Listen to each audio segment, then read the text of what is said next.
सर्दियों का मौसम हो और मिल जाए गरम गरम मक्की की रोटी और सरसों का साग, फिर तो मौसम का मज़ा ही दुगना हो जाता है। फिर तो क्या कहने। तो लेकिन अगर मैं कहूँ कि मक्की की रोटी और सरसों का साग अलग अलग हम ना बनाएं, क्योंकि कई बार हम आलस कर जाते हैं, तो आज मैं आपके सामने एक ऐसी रेसिपी लाई हूँ जिसमें आपको सरसों का साग अलग से बनाने की ज़रूरत ही नहीं पड़ेगी। या यूँ कहें कि हम ऐसी रेसिपी लाए हैं जिसके साथ आपको किसी भी साग की ज़रूरत नहीं पड़ेगी। और टेस्ट और हेल्थ में तो इसका कोई जवाब ही नहीं है, बहुत ज़्यादा टेस्टी और हेल्दी है। तो चलिए आइए देखते हैं ये मज़ेदार सी टेस्टी हेल्दी मक्के के आटे की रेसिपी को कैसे बनाया जाता है। चलिए, तो फ्रेंड्स, इसको बनाने के लिए मैं आपको दिखाती हूँ। यहाँ पर मैंने ये बिल्कुल फ्रेश हरी मेथी का इस्तेमाल किया है सबसे पहले, क्योंकि हम इसको टेस्टी के साथ साथ हेल्दी भी बना रहे हैं। ठीक है, तो इस तरह से हम क्या करेंगे, ये मक्की की जो डंठल वाला एरिया है इसको हम हटा देंगे, और ये पत्ते हैं और जो कोमल सा है इसका हिस्सा है वो हम इसमें ले लेंगे। तो इसी तरह से हम इसको पूरा पहले अच्छे से साफ़ कर लेते हैं। उसके बाद मैं आपको इसको अच्छे से वॉश करके और कट करके दिखाऊंगी। और चिंता मत कीजिए, ये सारी मेथी इसमें नहीं लगेगी। तो मेरे पास ये काफ़ी सारी मेथी थी, तो मैंने सोचा इसको पूरा ही साफ़ करके रख लेती हूँ। तो मुझे इसमें अपनी रेसिपी में जितनी भी मेथी की ज़रूरत पड़ेगी ना, तो मैं उतनी मेथी यूज़ करूँगी और बाकी मैं इसको दूसरी सब्ज़ी में ऐड करूँगी। ठीक है, तो चलिए इसको साफ़ करके दिखाते हैं। तो इसे बनाने के लिए सबसे पहले मैंने यहाँ पे एक खुली परात ले ली है जिसमें हम आटा तैयार करेंगे। तो यहाँ पे मैंने मक्की का आटा ले लिया है, तो मुझे जितनी ज़रूरत होगी मैं उसे यूज़ करूँगी। लिया है, तो सबसे पहले क्या करेंगे, बाकी सामान मैं आपको धीरे धीरे बताती रहूँगी। और अभी हम क्या करेंगे, सबसे पहले मैंने यहाँ पे एक ग्रेटर लिया है। ठीक है, तो मैंने क्या किया है, साथ ही साथ यहाँ पे एक आधी मूली ली है और एक यहाँ पे छोटी सी गाजर ली है। आप चाहें तो खाली सिर्फ और सिर्फ मूली का भी इस्तेमाल कर सकते हैं। तो मेरे पास मूली इस समय कम थी, तो इसलिए मैंने थोड़ा सा इसमें गाजर ले ली है। और अपनी पसंद से आप कुछ और सब्जियां भी इसमें ऐड कर सकते हैं। तो सबसे पहले हम क्या करेंगे, मूली को ग्रेट कर लेंगे। और ये मैं मोटे वाला ले रही हूँ, आप चाहे तो थोड़ा सा और पतला भी ले सकते हैं, लेकिन बिल्कुल बारीक ना लें, क्योंकि बीच में जो लच्छे से आते हैं ना, तो वो बहुत ज़्यादा टेस्टी लगते हैं। तो इसलिए ये देखिए मैं यहाँ पे इसे ग्रेट कर रही हूँ। तो यहाँ पे आप देख सकते हैं मैंने मूली को पूरा अच्छी तरह से ग्रेट कर दिया है। अब मैं इसको थोड़ा किनारे कर लेती हूँ और अब ये गाजर भी मैं इसमें ग्रेट कर दूंगी। तो ये देखिए यहाँ पे गाजर भी ग्रेट हो चुकी है। ठीक है, तो इसको भी मैं थोड़ा सा यहाँ पे अभी किनारे कर देती हूँ। और अब क्या करेंगे, अब हम इसमें ये डालेंगे मक्की का आटा। ठीक है, तो आप अपनी जरूरत के अनुसार इसमें कम ज्यादा कर सकते हैं। मैं फिलहाल अभी इसका आधा डाल रही हूँ। तो यहाँ पर मैंने 3 पाव के आसपास मक्की का आटा इसमें डाल दिया है। ठीक है, और मुझे अगर ज़रूरत लगेगी तो फिर मैं इसको बाद में और ऐड करूँगी। और साथ ही साथ मैंने यहाँ पे लिया है एक ढेर सारी मेथी ली है, जो मैंने काट के अच्छे से वॉश करके यहाँ पे रख दी है। ज़रूर डालिए, क्योंकि इसमें बहुत ही बढ़िया टेस्ट आता है मेथी का। और सीजन की सब्जियां हैं तो ज़रूर आप डालिए। आप मेथी की जगह इसमें मूली के पत्ते, पालक, राई, सरसों, कोई भी चीज़ का इस्तेमाल कर सकते हैं। तो कोई भी हरी सब्जी आप इसमें ऐड कर सकते हैं। बहुत ही अमेजिंग इसका टेस्ट आता है, बहुत ज़्यादा। लेकिन डालिएगा ज़रूर, बहुत ज़्यादा टेस्टी होता है। और अब क्या करेंगे, इसमें बाइंडिंग के लिए बहुत थोड़ा सा मैंने आधी कटोरी के आसपास लिया है गेहूं का आटा। तो हम आज ये एक बहुत ही हेल्दी नाश्ता बना रहे हैं। ये इतना ज़्यादा हेल्दी होगा कि बस क्या कहने, बहुत ज़्यादा। तो मेरे घर में तो ये हफ्ते में 2 दिन तो बनता ही बनता है, क्योंकि बहुत ज़्यादा पसंद किया जाता है। ठीक है, तो अब हम क्या करेंगे, इसमें थोड़ा थोड़ा मसाले ऐड करेंगे। तो आप देख सकते हैं यहाँ पे सबसे पहले मैंने ये ½ टीस्पून करीब हींग ली है। बहुत ज़्यादा टेस्टी होती है और डाइजेशन के लिए भी बहुत अच्छी होती है। तो सबसे पहले मैं यहाँ पे टेस्ट के अकॉर्डिंग 1 चम्मच भर के नमक डाल रही हूँ। ये 1/4 टीस्पून करीब मैं यहाँ पे लाल मिर्च का पाउडर डाल रही हूँ। आप चाहें इसकी जगह पे चिली फ्लेक्स भी डाल सकते हैं। ठीक है, आधी चम्मच के आसपास मैंने यहाँ पे लिया है अजवाइन। तो ये बारीक वाली अजवाइन है, आप किसी भी तरह की अजवाइन इसमें इस्तेमाल कर सकते हैं। और बहुत चुटकी भर के आसपास मैंने हल्दी पाउडर डाला है, ताकि इसका कलर बैलेंस रहे। ठीक है ना, तो चलिए, बहुत ज़्यादा मसालों की इसमें ज़रूरत नहीं होती है। यहाँ पे अब मैंने क्या किया है, ये 2 स्ट्रिप करी पत्ते की ली हैं। तो आप चाहें तो इसकी जगह पे हरा धनिया भी डाल सकते हैं, लेकिन मैं ये करी पत्ते का जो हमारे घर में टेस्ट है बहुत ज़्यादा पसंद किया जाता है, तो इसको भी मैं थोड़ा सा ऐसे ही रफली चॉप करके इसमें डाल देती हूँ। बहुत अमेजिंग इसमें से खुशबू आती है, बहुत ज़्यादा टेस्टी होता है। ठीक है, तो अगर आपके पास अवेलेबल हो तो आप डालिए, वरना आप इसमें हरा धनिया भी ऐड कर सकते हैं। जितनी ज़्यादा आप इसमें सब्जियां डालेंगे ना, ये उतना ज़्यादा टेस्टी बनेगा। तो आप देख सकते हैं यहाँ पे मैंने काफ़ी सारी चीज़ें इसमें ऐड कर दी हैं। और अब क्या करेंगे, ये सारी चीज़ें डालने के बाद हम इसे बहुत ही आराम से इस तरह से मिक्स करेंगे पहले सारा। ठीक है, नमक इसमें थोड़ा सा चढ़ता हुआ ही डालिए, क्योंकि नमक अगर कम होगा तो फिर इसमें मज़ा नहीं आता है। तो इसमें हल्का सा चढ़ता हुआ नमक अच्छा लगता है, यानी हल्का सा तेज अगर कहें टेस्ट में। तो इस तरह से पहले हम इसे सब मिक्स कर लेते हैं। तो यहाँ पर मैंने इसे बहुत अच्छे से मिक्स कर दिया है। तो ये देखिए, मैं इसमें थोड़ा थोड़ा करके पानी ऐड करूंगी। ठीक है, और इसका एक सॉफ्ट डो लगाना है, बहुत ज़्यादा हार्ड नहीं लगाना है, और बहुत ज़्यादा गीला भी मत लगाइएगा, वरना ये इसको बाइंड करने में थोड़ा सा दिक्कत हो जाएगी। ठीक है, तो यहाँ पे आप देख सकते हैं ये आटा मैंने लगभग गूंद लिया है, और इसको मैंने अच्छे से मसल के गूंदा है। ठीक है, तो हमें इसको बहुत ज़्यादा ना ढीला करना है ना टाइट करना है। ठीक है, तो इस तरह से ये थोड़ा सा हल्का हल्का सॉफ्ट होना चाहिए, बहुत ज़्यादा सॉफ्ट भी मत कीजिएगा, वरना बनाते समय ये टूट जाएगा। ठीक है, तो अभी हम क्या करेंगे, इसको थोड़ा सा इकट्ठा करके इस तरह से इसको 10 से 15 मिनट के लिए ढक के ऐसे ही छोड़ देंगे, ताकि मक्की के आटे ने जितना पानी इसमें सोखना होगा तो वो उसे सोख लेगा। ठीक है, तो इसको ढक के रख देते हैं, और आपको 10 से 15 मिनट बाद आपको दिखाते हैं। चलिए, तो यहाँ पे 15 मिनट करीब हो चुके हैं, और मैंने इसे 15 मिनट पहले ढक के रख दिया था, और ये देखिए ये बहुत अच्छे से सेट हो चुका है, और अब थोड़ा सा ये हार्ड भी हो गया है।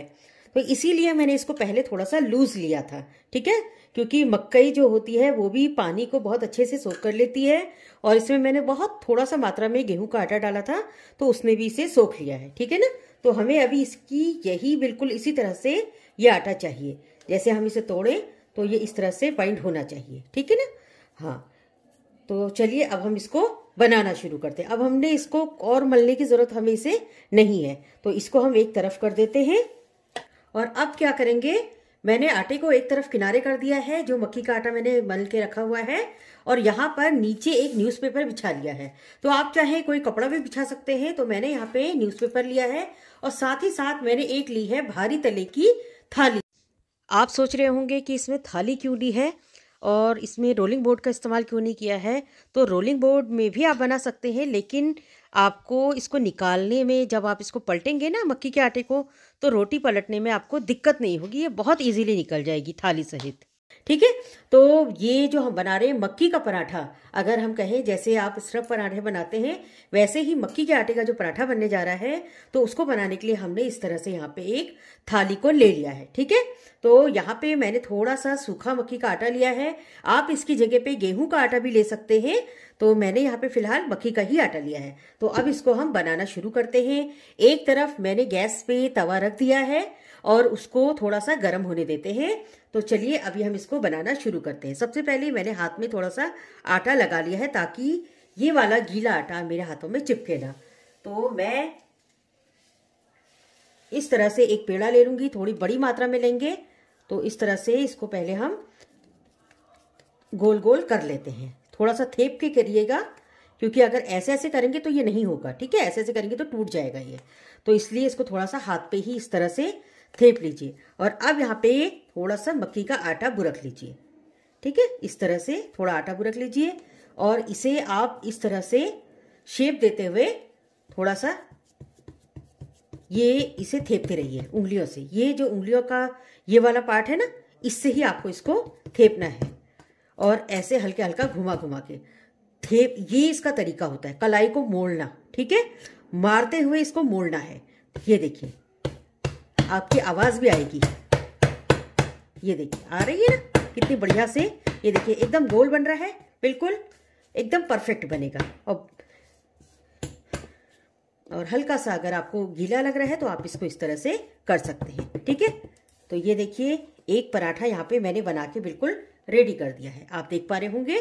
तो आप चाहें इसको डायरेक्ट भी बना सकते हैं, और या अगर आपको शेप देना है तो आप किसी भी कोई शार्प वाला जो ढक्कन सा हो उससे भी आप इसे शेप दे सकते हैं। तो यहाँ पर मैंने इस तरह का एक शार्प साइड वाला ये एक टिफिन टाइप का ले लिया है। तो अभी क्या करेंगे, हम इसे इस तरह से कट लगा देंगे। ठीक है, ये देखिए लगा दिया है, और अब हम इसे उठा के इसे हटा देंगे। साइड की जितनी एजेस है इसकी किनारियां हैं उनको हटा देते हैं,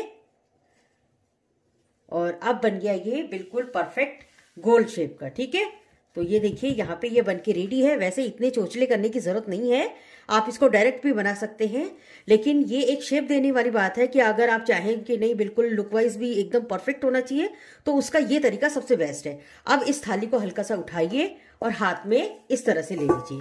ये देखिए कितना बढ़िया से ये बन के रेडी हो चुका है। तो चलिए अब हम इसको तवे में डालते हैं, आइए। तो यहाँ पे हल्का हल्का तवा भी गर्म हो चुका है।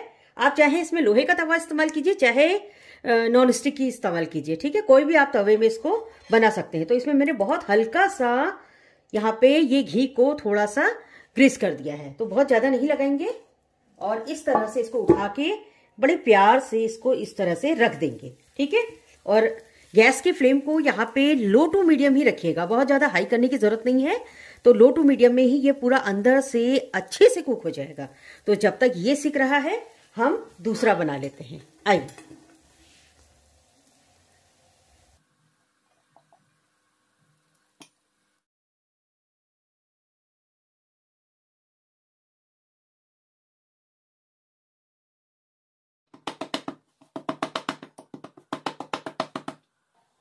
तो यहाँ पे ये बनके तैयार हो गया है, और एक तरफ से हमारी ये वाली रोटी भी सिक के तैयार हो गई है। तो बहुत हल्का सा ये देख लीजिए, बिल्कुल हल्का सा आप इसमें घी लगा लीजिए, बहुत ही हल्का सा, नहीं के बराबर। और इसे अब हम क्या करेंगे, बहुत ध्यान से अच्छे से इसको पकड़ के ऐसे पलट लेंगे। तो ये देख सकते हैं आप कितना बढ़िया से इसमें कलर आ रहा है, और बहुत अच्छे से ये यहाँ पे गोल्डन ब्राउन हो रही है ना। तो इसी तरह से हमें इसे दूसरी तरफ भी सेकना है। तो ये देखिए अभी आपको दिखाती हूँ मैं, ये देखिए कितने बढ़िया से ये दूसरी तरफ भी बहुत अच्छे से सिक गई है। अब आप चाहें तो इसमें हल्का सा फिर से बहुत हल्का सा घी लगा के इसको ग्रीस कर सकते हैं। आजकल सर्दियां हैं, घी जम जाता है ना, तो ये इस वजह से इसमें दिखाई नहीं दे रहा है। तो इसी तरह से आप ये देखिए दोबारा से इस तरह से लगा के आप इसको पलट लीजिए एक बार, और इसी तरह से इसको हल्का सा ब्राउन और होने दीजिए। तो आप भी इसको जरूर ट्राई कीजिए। और सबसे बड़ी बात यह है कि जब आप इसको बनाएंगे तो इसके साथ आपको किसी साग की जरूरत नहीं होगी, किसी भी चीज की। जैसे हम मक्की की रोटी बनाते हैं तो हमें सरसों का साग चाहिए होता है साथ में, तो इसमें आपको कुछ भी नहीं चाहिए। ये सिर्फ आप जैसे नॉर्मली स्टफ पराठे खाते हैं ना, तो उसके साथ जैसे चटनी, अचार, दही वगैरह लेते हैं, या बटर घी वगैरह डाल के खाते हैं, तो इसे भी आप बिल्कुल वैसे ही इंजॉय कीजिए। ये बहुत ही इजी तरीका है, और बहुत ही आसान तरीके से ये बनके तैयार हो जाता है। तो चलिए ये हमारी बनके रेडी हो गई है, और अब हम इसे निकाल लेते हैं।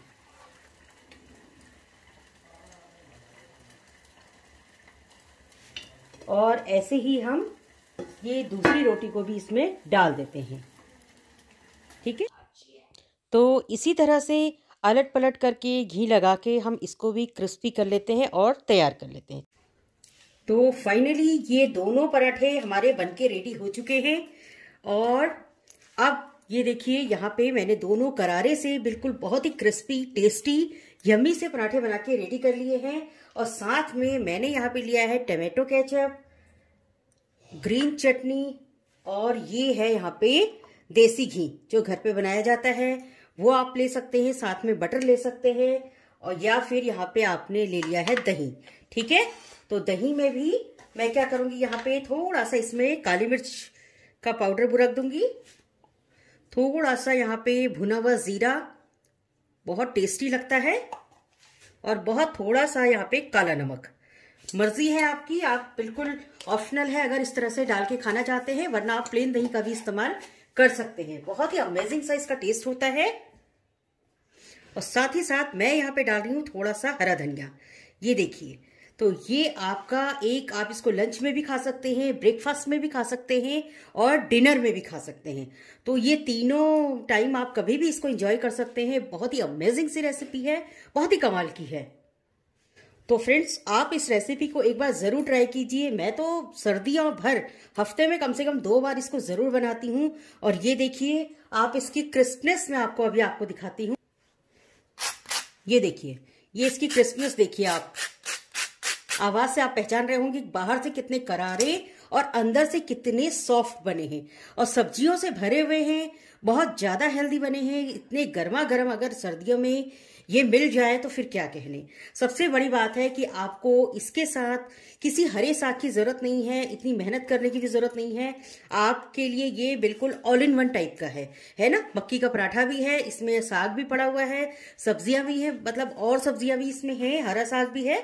तो काफी सारी चीजें आप एक साथ डाल के इसे इस तरह से कभी भी एंजॉय कर सकते हैं। तो हरी सब्जियां जैसे जिनको छांटने में बहुत ज्यादा प्रॉब्लम होती है या नहीं लोगों के पास इतना टाइम होता, तो उनके लिए ये सबसे बेस्ट ऑप्शन है। बहुत ही कमाल का है। तो गाइस, आई होप कि आपको मेरी ये रेसिपी पसंद आई होगी। तो अगर आपको मेरी ये रेसिपी पसंद आई हो तो प्लीज मेरे चैनल पे जाके उसे लाइक कीजिए, सब्सक्राइब कीजिए एंड शेयर कीजिए। और कमेंट बॉक्स में मुझे जरूर बताइए कि आपको मेरी ये रेसिपीज कैसी लगती है। तो फिर मिलते हैं नेक्स्ट वीडियो में नेक्स्ट रेसिपी के साथ। तब तक के लिए बाय, थैंक यू।